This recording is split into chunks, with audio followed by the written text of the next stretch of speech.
This is Get Savvy, the podcast for people who want to claim back their time through the power of delegation, productivity, and automation.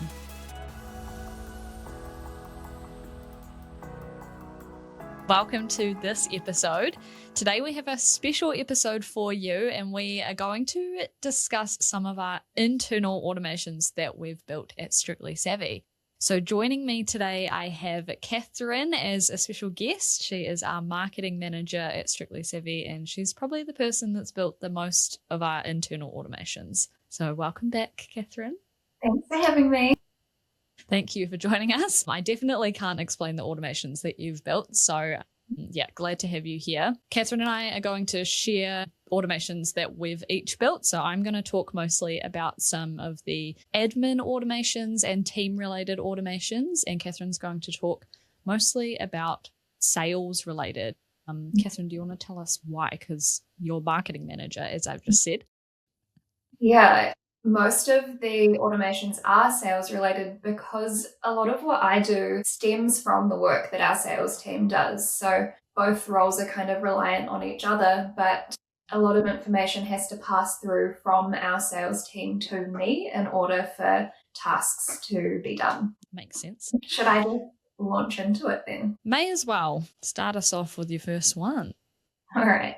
So this is both sales and marketing. It's relevant to both, but every weekday morning, we get a sales pipeline report delivered to us in our internal chat tool. So the automation goes into our CRM system, pulls a summary of what's currently going on in our pipeline, like the number of leads we've had so far for the month, and posts that summary into chat. Now, this is obviously a really quick thing that you wouldn't think would take very long in the morning for us to do manually, and it absolutely wouldn't take long for us to do in the morning, but it's one of those things where if you log on and you go into your inbox and your inbox is crazy, you've got meetings and the day can really get away from you, and you get halfway through the day and you're like, oh my God, I haven't actually checked what's happening in the sales pipeline.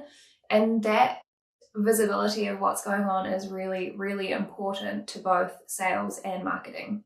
So that just takes the thought process, or like having to log in and remember to do that in the morning, takes that away completely because it's just there waiting for us first thing. And those recurring tasks are the best ones to automate because they have to happen every day or every couple of days or however often you are checking it. So even if it is something that may only take 5 minutes, I mean, that's the kind of thing that adds up, like we've talked about before, with either delegating it or automating it. So yeah, absolutely. Yeah. So my first one is also a reminder-based automation, or a series of them actually. So we have quite a few different group chats in our internal chat system, and there are a bunch of different things that we were sending reminders out about, and I had delegated this to someone else in my team to be sending these reminders out. But again, like Kathryn was talking about, it's just one of those tasks that it only takes a couple of minutes to send out a reminder because it's the same wording every time, but it's just one of those annoying tasks that if you don't have to do, you don't have to do. So there are reminders about like people remembering to enter in their leave and check client timesheets and check that things are up to date. So we had probably about 7 different reminders that this team member was sending out. And so we just automated it that certain days and like days of the week or days of the month, those reminders just get posted from a little robot instead. And everyone kind of loves it. It's a little bit of a novelty to see this little robot face pop up and give everyone a reminder. So it's turned into kind of like a fun little thing now. Yeah, and we've made sure that all of our robots in chat have cute little profile pictures as well. So they're very cute robots.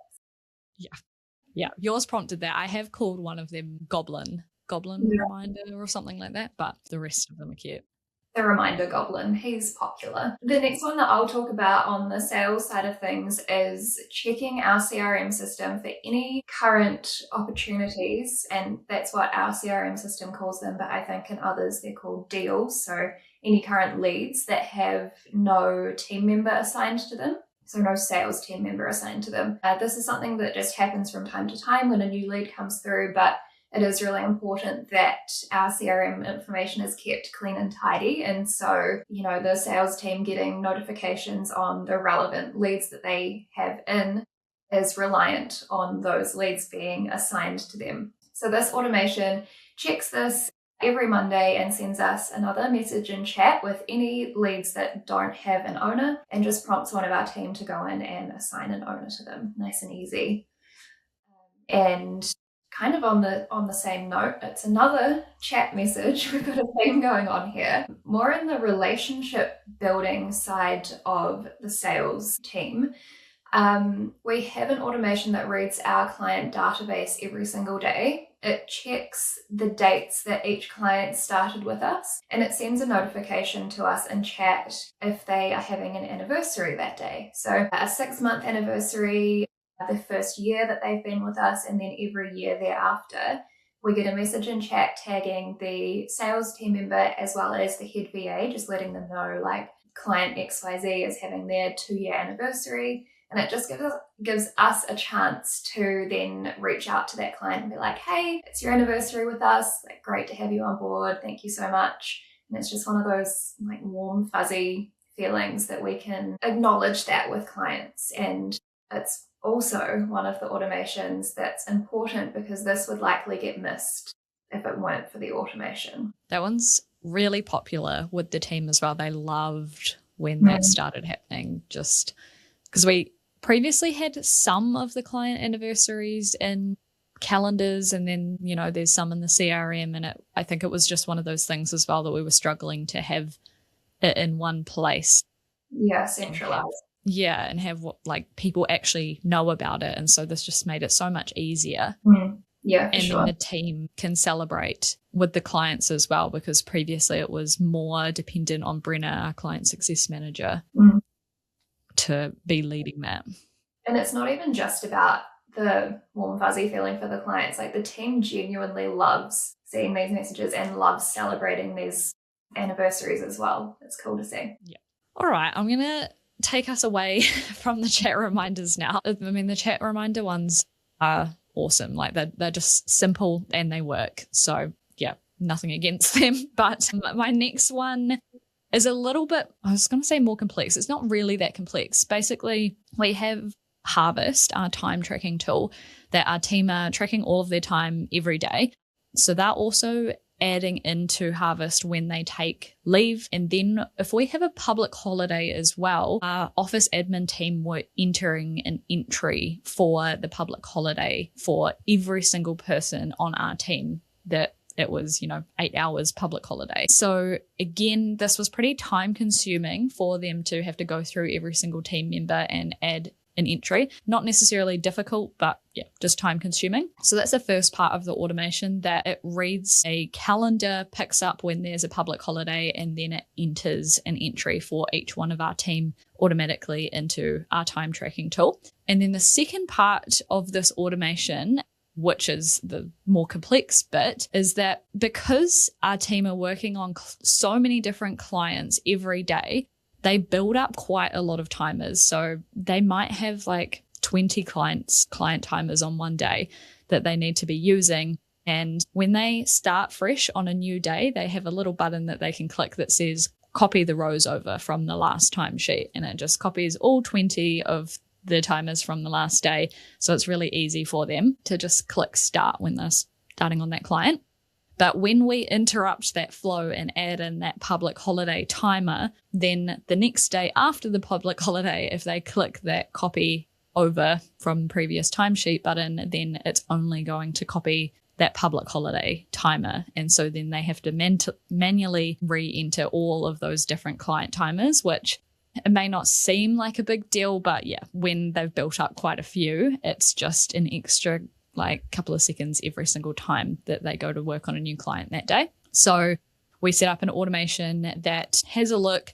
If there's a public holiday timer entry, then it looks at the day before that and then copies all of those entries over to the next day for them so that it's all ready for them to go. And I think that automation runs at like 5 a.m. So it's all ready by the time they start work at 8:30. And that was a cool one as well, because you had implemented the public holiday automation And then the team was celebrating that, like that was so cool. And someone was like, hey, but what if we could also have it so that it copied over our rows from the day before?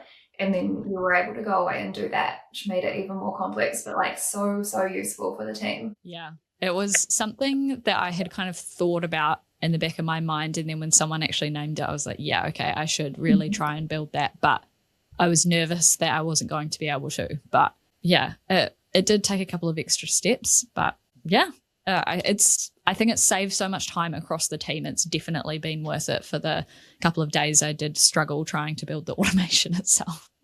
Yeah, well worth it. And going back to sales here, and I want to talk about how different automations can be tailored to how different people work. So our sales manager, Brenna, she loves to work by calendar blocking. So putting blocks in her calendar for different things she has to do. And she uses that kind of like her to-do list for the day. And she also loves to use her email inbox as a way to track the work that she needs to do, also kind of like her to-do list for the day. So she's not necessarily using a task management tool as much. And so the next few automations that I'll talk about are really specific to how she works. But in saying that, they could also very easily be adjusted to be useful for however you like to work, whether that's with a task management system or, calendar blocking. So when we have a new client sign up with us, we have a period of time called account management where we check in with that client more often. So this automation notices in our CRM when we have a new client come on board, and then it automatically creates a series of follow-up events in Brenna's calendar. I think it's at 1 week, 2 weeks, 4 weeks, and 6 weeks. Just a little half-hour block reminding her to call the client, check in on how it's going. And ordinarily, or before we set up the automation, again, this was something that had to be done manually, which is an area of friction or I guess risk where we might have missed. Like it would be easy to miss putting in a calendar reminder for something like this. But it now happens instantly as soon as a new client comes on board, and we know with full certainty that that client is going to be followed up with exactly when they're meant to be. So, and it works perfectly with how Brenna likes to work. So win-win. Yeah, I'm the same as Brenna. I think if you can tailor the automations to have it where you're actually looking, and so you're not having to look in a million different places, like that is just absolute gold. Yeah, you shouldn't have to change how you like to work in order to set up an automation. Like they should work for you. Yep, love that. All right, my next one is probably something that's quite unique to us, maybe not something that you listening can necessarily replicate. And that is, again, talking about our time tracking tool that we use. Because we are starting to set up all of these automations for ourselves and for our clients, we wanted to be able to track the time that we were saving through automations. So every time the team set one of their automations live, they fill out a form to just briefly describe what it does, how frequently they had been doing that task, and then how much time they would spend on that task. And then from that information, the automation has a look at that, and then it enters every single day, it enters time into a timesheet for a fake robot person that we've set up, and it adds a timer for each of the different tasks that we were previously doing for the amount of time that it was previously taking, so that we can now see how much time every single day we're saving with those automations. So obviously some of the tasks aren't daily tasks, some of them are just once a month. So the automation reads all of that as well and only enters it in the days that the task previously was actually being completed. And it's really cool to see how much time is building up, and the team get quite excited about it as well. Yeah, that's really cool feedback for them. I'm going to go back again to talking about how different people work. So I mentioned before that you might like to work from a task management software, or you might like to work from your inbox. Again, talking about Brenna, our sales manager.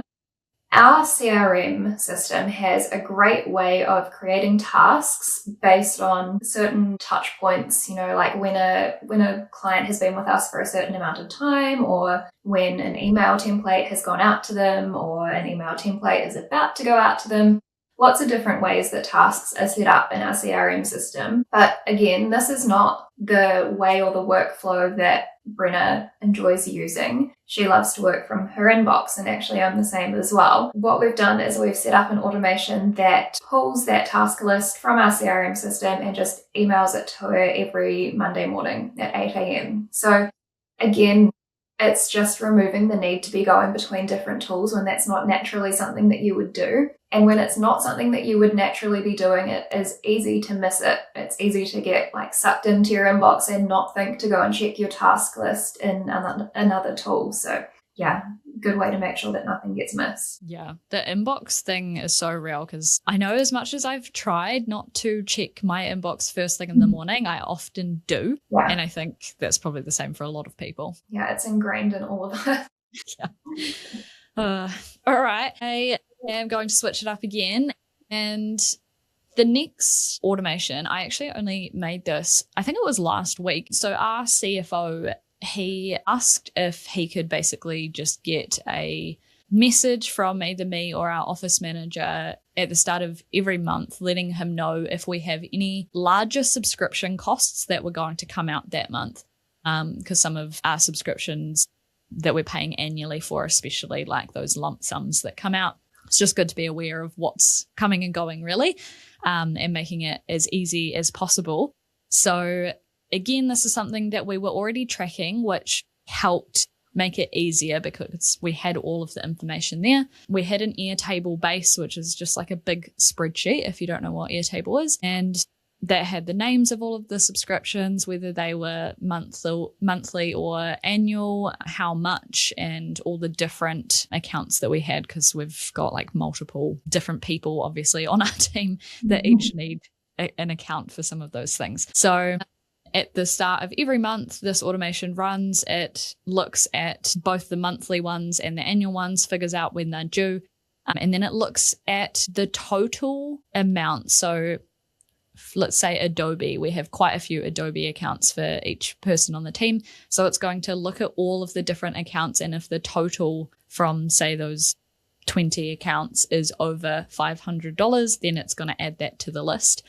We're starting it out with $500 to see how it goes. And so, yeah, every month it'll add a list of all of the different ones that are going to be in total over $500 per subscription, that is.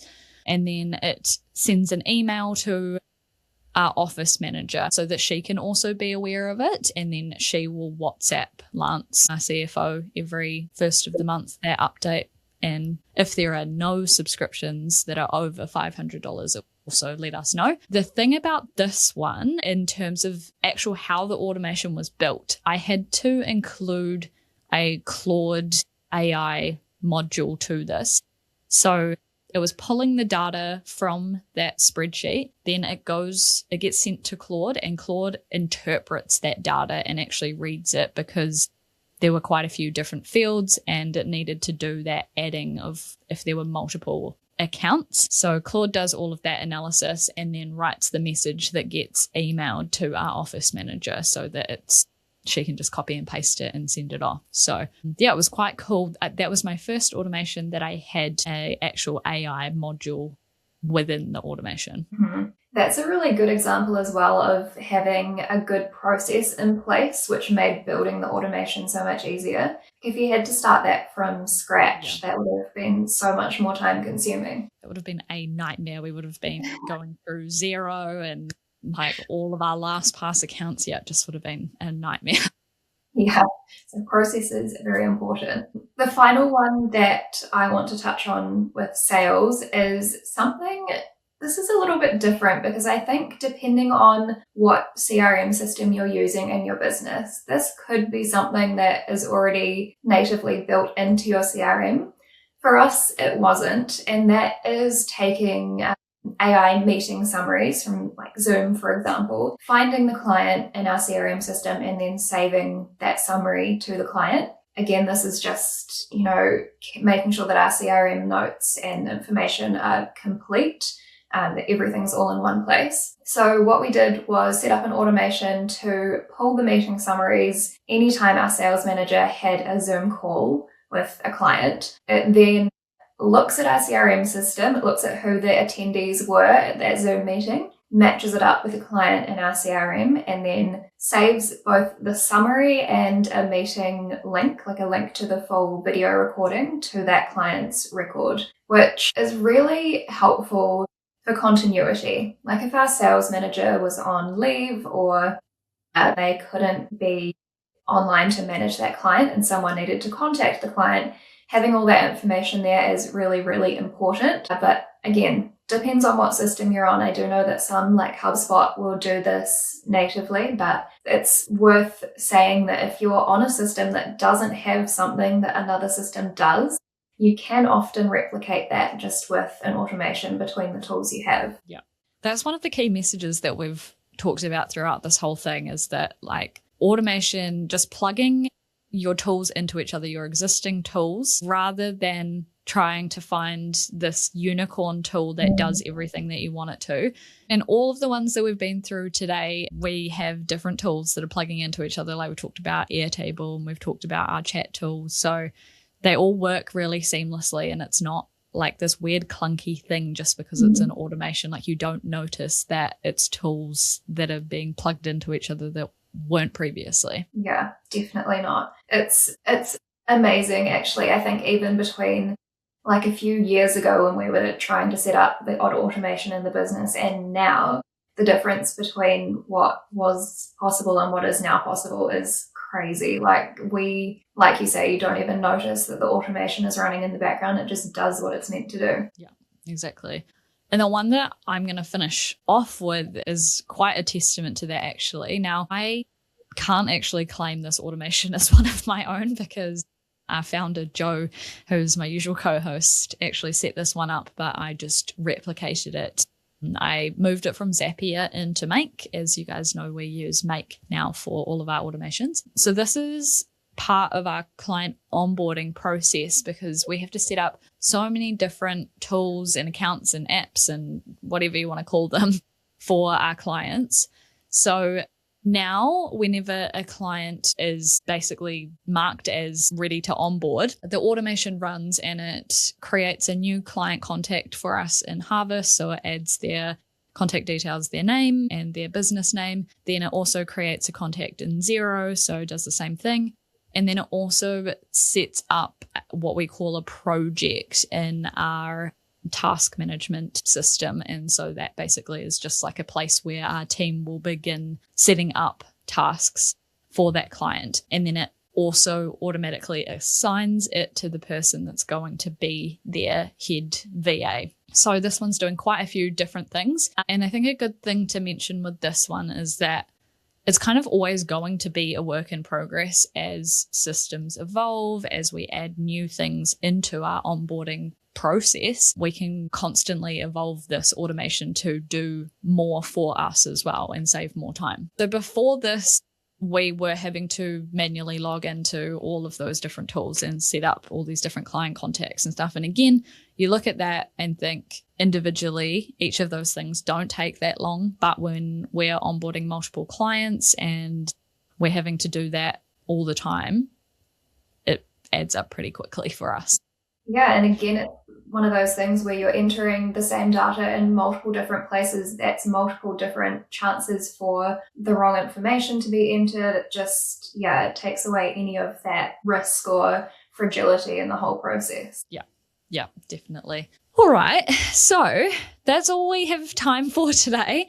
But to close us out, we just wanted to sort of go through some of the key things that we've learned throughout building all of these automations. So the first one for me, and we did talk about this throughout this episode, is that simple automations are often the best. Like it doesn't have to be this big grand thing. It can just be a reminder or something that's only taking you a couple of minutes, but if you're doing it on repeat, it's saving you so much time. Or even if it's just one of those annoying tasks that you're like, I have to do this thing every morning, automate it. Yeah, I think my biggest learning, or the thing that I always look at when I'm wondering if something can be automated, and I just touched on it before, is where information is having to move between tools or between people, and realizing that, again, so much can go wrong when you're having to do that manually. things can get forgotten, there's always human error. When you take that away, things just run so much more smoothly. So now I'm looking for anywhere where information is being passed between people or between tools, and knowing that it doesn't have to be done manually anymore. Absolutely.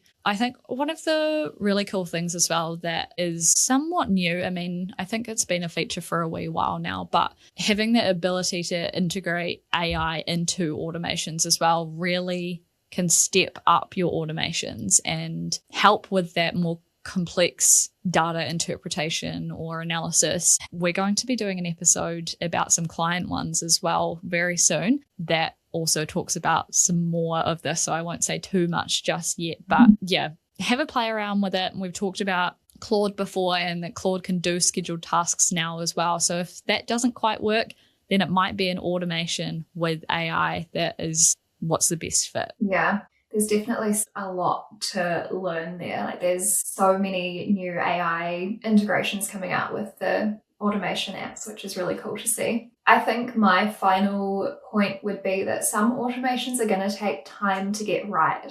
They're going to take time to build properly. Like, the more complex they are, obviously they're going to take longer to build. But a good example would be the meeting notes automation that I talked about before, where meeting summaries are taken from our AI note taker and they're put into our CRM. I built that in Make, our automation platform, and it was kind of running okay. It was a little bit glitchy every now and then.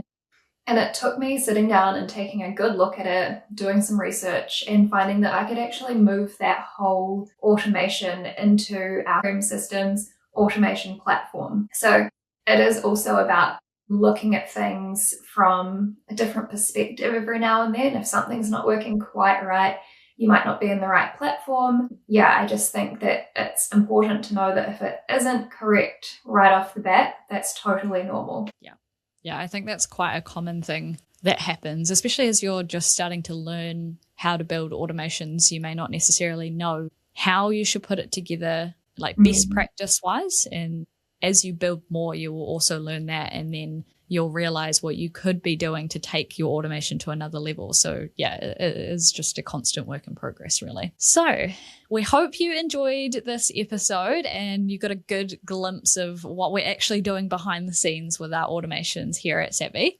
As I mentioned just before, we'll be doing another episode very soon. I'll have Briar back as a guest, and she's going to walk us through some client automations that we've set up. So ones that we have set up to work for us, for clients, and then also on behalf of the clients as well. So that will be an episode that you won't want to miss either. And if you are thinking about automation for your business and you're not sure where to start or would like a hand, then head over to strictlysavvy.co.nz and book in a call with us and we can help you out. And don't forget to rate, review, and subscribe to the Get Savvy podcast.